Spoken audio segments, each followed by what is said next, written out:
Bonsoir tout le monde et encore heureuse et ravie de présenter cette émission et de vous faire partager notre goût pour la littérature et d'avoir sur notre plateau des auteurs de qualité. Je le fais avec plaisir avec mon acolyte Koulsoum. Comment il est Koulsoum? Ça va très bien. Bonsoir Kelly, bonsoir René Sida et bienvenue sur le plateau avec nous. Merci de nous avoir invités. Eh ben, donc alors René Sida, donc vous êtes venu pour nous présenter votre premier roman qui s'intitule L'un et l'autre. Alors, pouvez nous expliquer un peu pourquoi ce roman, comment vous est venue l'idée, voilà. En fait, c'est un roman un peu autobiographique. C'est toutes mes expériences de tout ce que j'ai pu vivre, rencontrer, observer. Et que j'ai mis en roman pour que ça soit plus accessible aux gens, hein. C'est tout. C'est pas un livre intellectuel, c'est clair. Ça ne participera pas au prix Goncourt. Ah, ça, on n'en sait rien. Ouais. En fait, en le présentant aux gens de mon entourage, bon, le retour que j'ai eu 2 retours, donc les retours de ceux qui sont intellectuels, qui m'ont dit, c'est bon. Et puis des gens... Ils l'ont trouvé un peu fade, vous voulez dire, c'est ça? Oui, c'est-à-dire que, bon, c'est un roman, quoi. Voilà. Oui. Donc les gens qui... d'un roman, en fait, fiction, quand on lit, quand on est bien pensant, on va dire, donc on s'enorgueillit de lire des choses, des mots, avec des personnes qu'on n'a jamais entendues, mais bon, ça fait bien.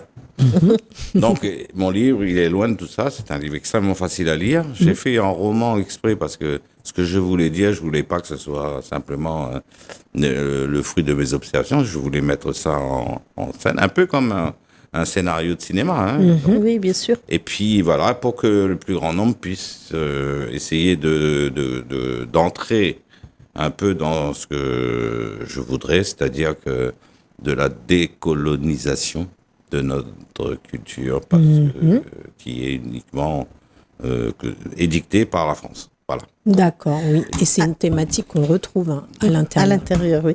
Et donc, comment ça, vous êtes enseignant? Oui. D'accord, bon, musicien, et même dans dans ce que vous dites, il y a beaucoup de didactique aussi. Même si c'est un roman, on sent l'apprentissage, le récit, le combat, et surtout, à la fin, ces lourds secrets que vous voulez détaquer, on va dire. En fait, oui, c'est ça. En fait, tout ce que je dis là, ça arrivait un peu à tout le monde, hein, dans toutes les familles réunionnaises. Donc, ce rapport l'un et l'autre, en fait, c'est l'un, c'est étant le réunionnais que je suis, et l'autre étant le métropolitain qu'on a du mal à appréhender, on va dire. D'accord. Non pas qu'on n'aime pas les métropolitains, mais c'est que les gens, les métropolitains et nous-mêmes, réunionnais, nous sommes des héritiers, j'allais dire, d'un passé pas très glorieux, hein, de la France. Donc, on n'y est pour rien. Et pourtant, on se confronte en permanence, alors qu'on devrait au contraire essayer de se comprendre et de se compléter pour combattre justement un peu comme l'Afrique est en train de faire là, c'est-à-dire de sortir de ce monopole de la France.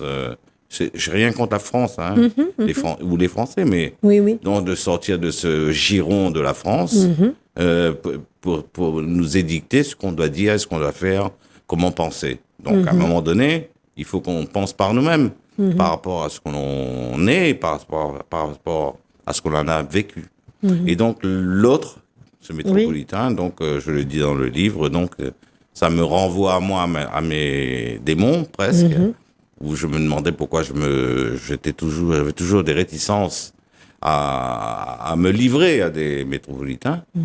J'en ai beaucoup comme amis, d'ailleurs, hein, mais... Et pourquoi nous, Réunionnais, on a toujours ce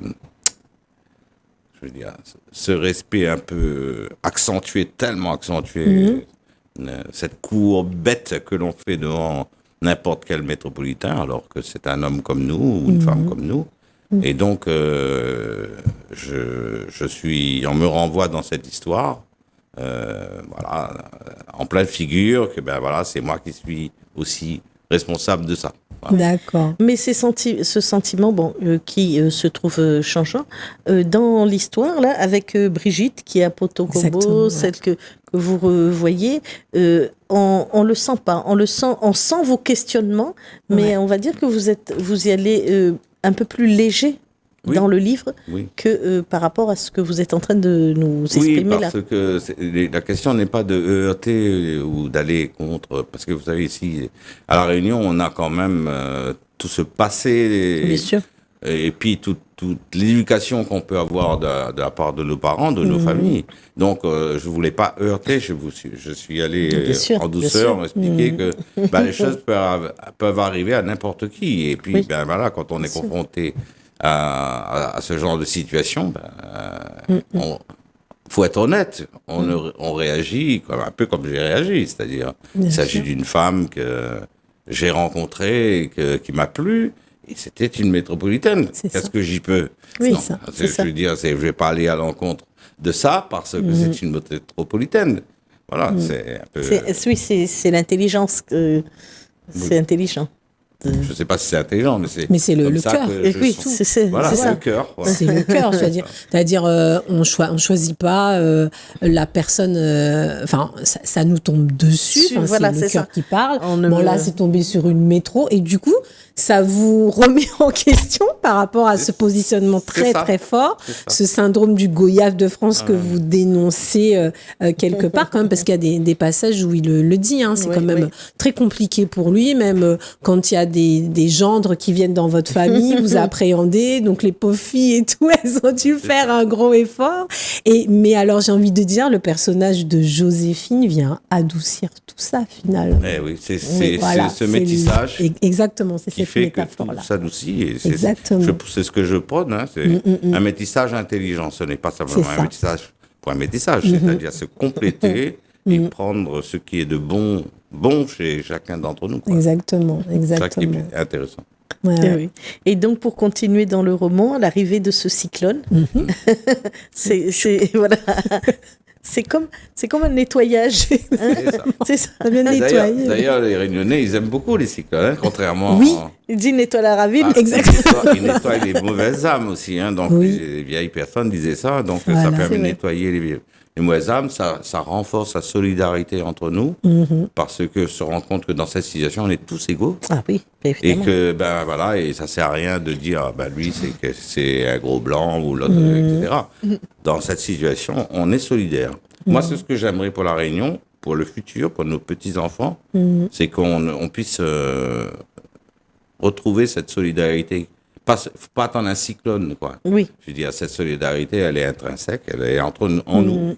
Et donc, l'accueil que l'on peut avoir avec des personnes qui viennent, qui arrivent, que ce soit des Français, que ce soit des émigrés, on a toujours été une terre d'accueil, comme la France a toujours été une terre d'accueil. Je ne suis pas... Bien sûr.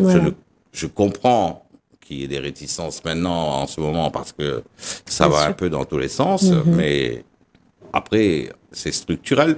C'est le gouvernement actuel, ce sont les gens qui nous dirigent, qui prennent les décisions pour nous, qui ont fait que les Français, maintenant, ont ce sentiment de rejet envers les gens qui arrivent. Ouais. Donc, nous, on ne devrait pas avoir envers les Mahorais. Je suis sidéré quand je vois Bien sûr. des gens qui sortent je Ah le oui. dis clairement. Hein, parce Ah oui, Les oui, Maoris, dites. les Comores, ils ramassent. C'est hein, ça. c'est vrai. Ah ouais. Mais culturellement, on est très proche d'eux. Ah oui. Je veux dire, nous, notre centre, enfin, je veux dire, oui, historiquement, culturellement, on est très proche des Comoriens, des Mahorais, des Malgaches, Africains, donc, des Indiens, des Africains, exactement. Et on devrait être au fait avec cette histoire-là. Oui. Et comme vous dites, ne pas prendre le modèle métropolitain, parce que quelque part, on est éloigné géographiquement parlant. Mais c'est vrai qu'on a le poids, ce poids colonial-là. Et c'est dur Oui. de s'en dépatouiller. Exactement. Moi, Parce je- qu'on est quand même dans cette zone de confort-là qui nous conforte, en fait, dans cette espèce d'hégémonie. On se dit, ouais, mais moi, je suis français. Voilà, c'est ça. Et alors que notre identité, elle est plurielle. C'est dommage que que Monique Séverin soit pas encore c'est là. clair. Parce que là, on aurait eu un débat plus qu'intéressant sur ça. Mais on ne pouvait pas faire les deux Non, livres on en peut même pas temps faire. parce qu'il y a beaucoup à dire, que ce C'est soit sûr. dans l'un ou dans l'autre. Mais Ouais. vous évoquez aussi dans votre livre ces histoires de deuxième lit. Oui. Hein, Ça, c'est typique. ça Voilà, aussi. voilà, c'est quelque chose quand même qui est aussi ancré et que vous avez voulu ressortir, vous avez voulu poser parce que vous aurez pu créer un autre personnage, Oui. mais vous avez créé ce deuxième lit. Oui, c'est parce que justement, d'abord parce que c'est un fait de société maintenant, hein, c'est un peu courant, Oui. et en plus ce n'est plus vraiment secret. Mais il y a quand même, c'est vrai, par rapport à nos aînés, c'est compliqué de gérer le deuxième lit, les enfants du deuxième lit. Voilà, il y a toujours une concurrence, hein, j'allais dire, entre ces Ben oui. personnes-là, mais et voilà, donc c'est le fruit de mes observations, de mes expériences que j'ai voulu mettre dans ce livre. Et encore une fois, j'ai voulu rendre abordable alors je vais terminer sur les gens de ma famille, enfin des gens de mon entourage. Eh bien, les personnes qui ont apprécié le livre le plus, ce sont des gens qui, quand on est en repas, en famille, etc., ce ne sont pas ceux qui ramènent leurs fraises en disant, ce sont toujours ceux qui ne disaient rien, mais qui ont énormément de choses à dire, Oui. et qui n'osent pas le faire parce qu'on a en face de nous des gens qui se croient ceci, qui se croient cela. Soi-disant. Soi-disant, Soi-disant. oui, on est bien Parce que, d'accord. Voilà, On on est bien est bien d'accord. Mais ce silence de la majorité, ce silence du rayonné, du créole, c'est quand même quelque chose qui nous caractérise aussi. Ouais. Hein. Oui. C'est souvent, même s'ils ont beaucoup de choses à dire, Exactement. si on ne va pas les chercher, ils ne le disent pas. Ils ne le disent pas. Ils vont se taire, ils vont écouter, ils Ouais. acquiescent. Exactement. Souvent, Darwin n'a pas de bataille. Et puis ce côté frontal-là, c'est pas du tout typique. Enfin, moi je parle, voilà, enfin, j'ai vu cette différence. Moi je suis née en métropole de parents réunionnais, et c'est vrai que en métropole, on a ce caractère frontal-là. Mais en plus, nous, on a une double problématique. On est français sur papier, mais pas, dans la réalité. pas dans la réalité. Donc, si vous voulez, on a ce côté-là. Et c'est vrai que pour avoir côtoyé des Antillais ou des Martiniquais, c'est pas du tout le même rapport. Le côté frontal, eux, ça leur pose pas de problème. Ah ouais, Mais alors, le réunionnais, On n'arrive c'est pas. compliqué, hein, C'est de compliqué, dire oui. non, de dire je pense ça. Ouais. Non, ah non, dis pas. Ah non, Non, c'est oui. voilà. Voilà. C'est très... Pas de vague, pas de vague. Pas de vague. Quoique maintenant, les nouvelles Maintenant, ouais, générations, oui. elles commencent à La prendre... parole se libère. Alors, Se libère. j'ai été directeur d'école, donc Ouais. j'ai été confronté justement donc, Exactement. au fait pourquoi on est toujours maintenu dans... Parce qu'encore le système français est un...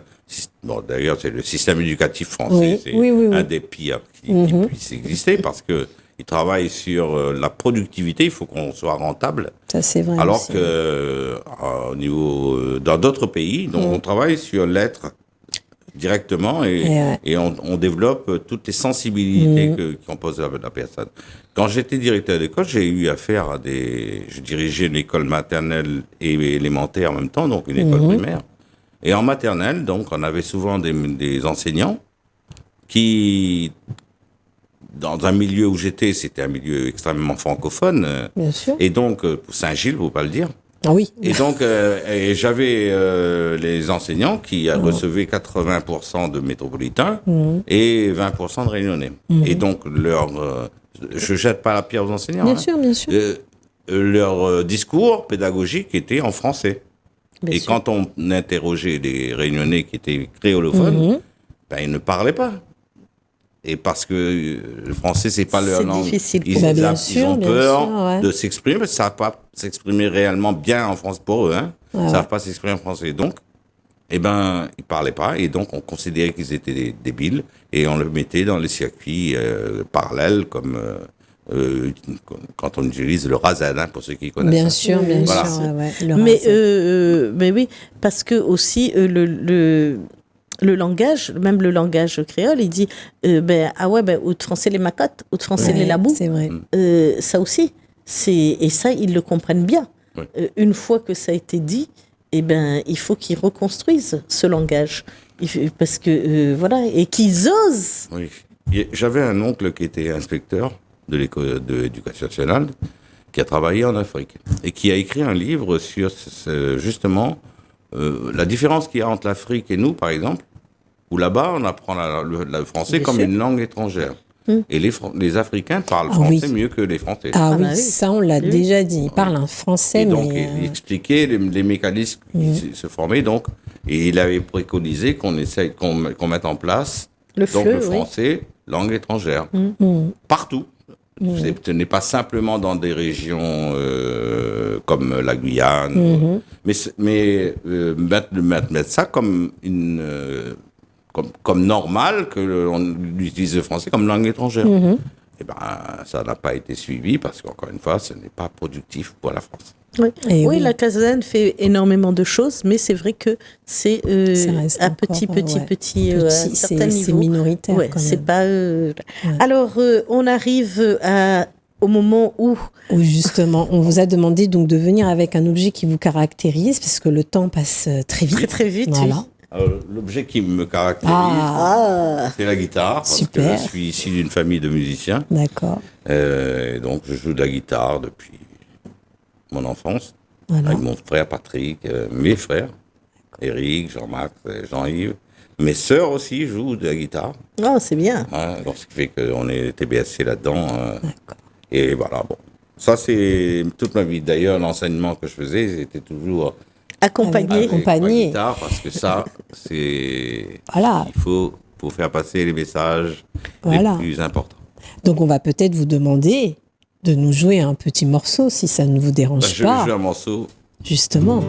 si c'est accordé. Un morceau en français. Comme vous Comme voulez. vous voulez. Vous êtes libre. On la trouvait plutôt jolie, Lily. Et ouais, en plus, quelle belle Elle chanson. arrivait des Somalies, Lily. Dans un bateau plein d'émigrés qui venaient tous de leur plein gré vider les poubelles à Paris. Elle croyait qu'on était égaux, Lily. Pays de Voltaire et d'Hugo, Lily. Mais pour Debussy, en revanche, il faut de noir pour une blanche. Ça fait un sacré distinguo. Elle aimait tant la liberté, Lily. Elle rêvait de fraternité, Lily. Un hôtelier russe secrétant lui a précisé en arrivant, on ne recevait que des blancs, etc. Oh, Oh, super. super. Puis Et en quel plus, beau mais bien texte. sûr. Qu'est-ce que j'aime Et c'est bien. Actualité. tellement d'actualité en plus. Et Je oui, veux c'est de dire. Brassens, ça, c'est ça Non, Non. c'est Pierre Pierre Perret. Perret. Ah, Pierre Perret, pardon Lily. pour moi. Là, de toute façon, Ah, c'est moi, la Lily, même. c'est le même. C'est pareil. Mais qu'est-ce que j'adore Ouais, cette ces chansons à texte C'est ça. qui sont là et qui disent des messages. Je reproche un peu aujourd'hui, des fois Ouais. j'entends des musiques, Ouais. des mélodies. C'est bien vrai. On est Et d'accord. des fois, je comprends même pas ce Oui. qui se dit. Ouais. Alors, juste pour pas prendre plus de Oui. temps, mais donc je suis au salon Athéna. Oui, bien sûr, Super. ça fait plaisir. Qui arrive. Oui. Et avec mon groupe qui s'appelle Fonker, on D'accord. fait aussi de l'animation. Bien, Donc, on va bien. vendre des vieilles chansons créoles, des chansons de notre composition, des chansons françaises. Ah, ça, Donc, c'est bien. tout le Vous long avez de- votre stand déjà? Vous êtes à quel Oui. stand? On est, alors c'est un peu à part, c'est un stand d'animation Oui, super. qui se trouvera sous les arbres Ah, derrière. mais ouais. On aura aussi un conte musical qu'on donnera dans le café de la gare, qui est juste à côté. Ouais. Voilà, donc, Samedi samedi, après-midi. 10h30 pour le conte et depuis 9h pour l'animation jusqu'à dimanche 16h, 15h. Oh, bah. D'accord, donc Ben- c'est toute la journée en fait. Toute la journée. Non. Ouais, bah, eh ben, ça, avec c'est bien. plaisir. Si on peut, on viendrait vous Exactement, filmer. Hein, exactement. on viendrait vous, Si on peut, oui. on viendrait vous voir. Et alors, pour revenir au Oui. livre, hein, il nous reste 2 petites minutes. Pour revenir au livre, vous avez autre chose en préparation? Qu'est-ce Alors qui, ça, oui, j'ai qu'est-ce autre qui se chose met en préparation. Alors, toujours dans le cadre de la vulgarisation, je veux dire, des personnes, des gens. Je travaille sur un sujet qui est extrêmement délicat. C'est sur la mort. Ah oui, Et Ah, donc, mais ça c'est. oui, sujet tabou quand même. tabou. Et Dans nos justement, sociétés. on a aussi les héritages par rapport à la mort. Et donc, voilà, je n'en dis pas plus, ça va travailler. Bien sûr. Parce que toutes les différentes ethnies, on ne traite pas la mort quand on est dans des communautés malgaches, quand on est chez les Indiens, chez les Asiatiques, chez les musulmans, chez les Africains. Et évidemment qu'on a, voilà, on a cette chance d'avoir... j'attends avec impatience. Et on suppose que comme vous êtes empreint de l'identité réunionnaise, vous allez parcourir tous ces symboles-là. On suppose. Voilà. Mais avec des petites touches, justement, d'Afrique, d'Inde, bien sûr. De malgache. Bien sûr. Parce que c'est notre être héritage, à nous. Évidemment. Notre héritage. Merci René Sida. Merci à vous. Merci donc René, merci Koulsoum et merci à vous de nous avoir suivis. On se retrouve très bientôt pour de nouvelles aventures littéraires. Bonne soirée.